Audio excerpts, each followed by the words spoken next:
Nakunwari naman si Tyrone na hindi niya kilala si Ivy Fernandez, kaya nagalit si Sandro dahil alam niya na kilala ni Tyrone ang kanyang asawa kasi magkaklase silang dalawa. Kaya sinuntok niya kagad si Tyrone at nagkaroon na nga sila ng matinding labanan sa isa't isa hanggang umabot na sila, nagkakatutukan na sila ng mga baril. Nagtanong si Patrick kay Lily kung bakit hindi pumunta si Lavender sa libing ni Lance.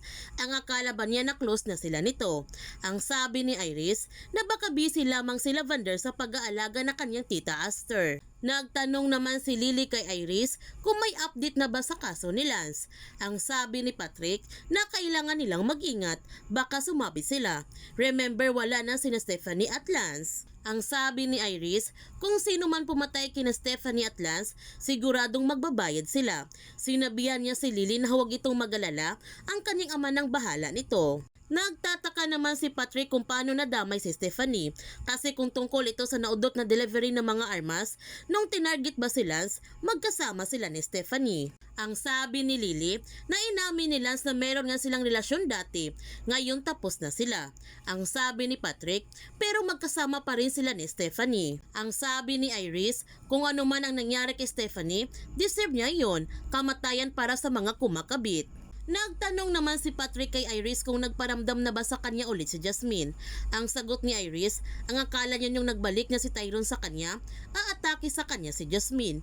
Pero wala. Ang sabi ni Lily, baka nahanap na nga ni Jasmine ang kanyang anak, kaya hindi na ito umaatake sa kanya. Natatakot na nga si Dahlia dahil sa pagamatay ni Lance at ang pagbabalik ni Tyrone. Kinakailangan na tumigil ni Jasmine sa kanyang ginagawa sa mga Buenavedes. Tutal nahanap na niya ang kanyang anak. Ang sabi ni Aster, paano naman ang kanyang ipinangako sa kanyang anak at para sa kanyang apo? Ang sabi ni Dahlia, nag-alala lamang siya sa kanilang kaligtasan at lalong-lalo na si Mira. Ang sabi ni Aster, na kinumbinsinan niya ang kanyang apo na umuwi na ito sa Amerika.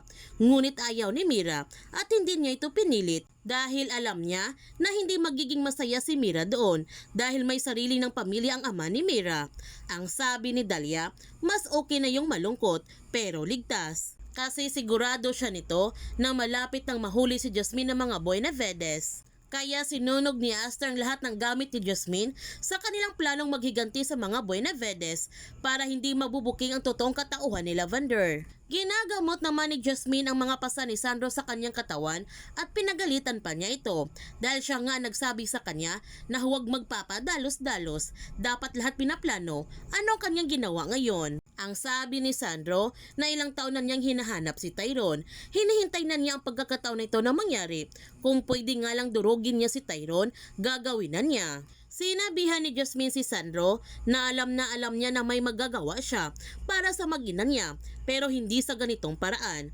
Ang sabi ni Sandro, hanggang sa patayan. Ang sabi ni Jasmine, walang mamamatay. Sa huli makukuha din nila kung anong gusto nila, walang bibitaw. Sinabi naman ni Tyrone kay Iris na wala silang relasyon ni Ivy Fernandez. Magkasama lamang sila sa trabaho bilang accountant sa kumpanya ni Vito. Sinubukan pa niyang pigilan si Ivy Fernandez sa pinaplano nitong ilaglag ang operasyon ng kumpanya dahil mahirap kalabanin si Vito. At si Vito palang dahilan kung bakit na-aksidente ang mag-ina ni Sandro para patahimikin si Ivy Fernandez. Pumunta si Gio sa bahay ni Mira upang personal na humingi ng pasensya na sa kanya niya ibinuhos ang kanyang galit. Naintindihan naman ni Mira ang sitwasyon ni Gio at pinapakalman niya ito dahil nasaktan si Gio nung nalaman niyang tunay na trabaho ng kanyang ama. Iniwan muna saglit ni Mira si Gio dahil bibigyan niya ito ng merienda. Dito na nga nakita ni Gio ang kwaderno ni Jasmine at sobra siyang nagulat noong nakita niyang nilalaman nito na tungkol sa mga Buenavedes at pati sa kanyang ama. Kaya umalis na siya kaagad. Habang si Aster, napaginipan naman niya si Mira na may masamang nangyari sa kanyang apo. Kaya sa kanyang paggising, natatakot siya nito sa kaligtasan ng kanyang apo. May warrant of arrest naman para kay Sandro dahil sa pagbugbog niya kay Tyrone. Malalaman na kaya ng mga Buenavedes ang sikreto ni Lavender? Yan ang ating aabangan sa Lavender Fields. Kung bago ka pa channel ko, don't forget to like, subscribe, and click notification bell para palagi kang updated sa mga videos in-upload ko. Thank you for watching and God bless to everyone!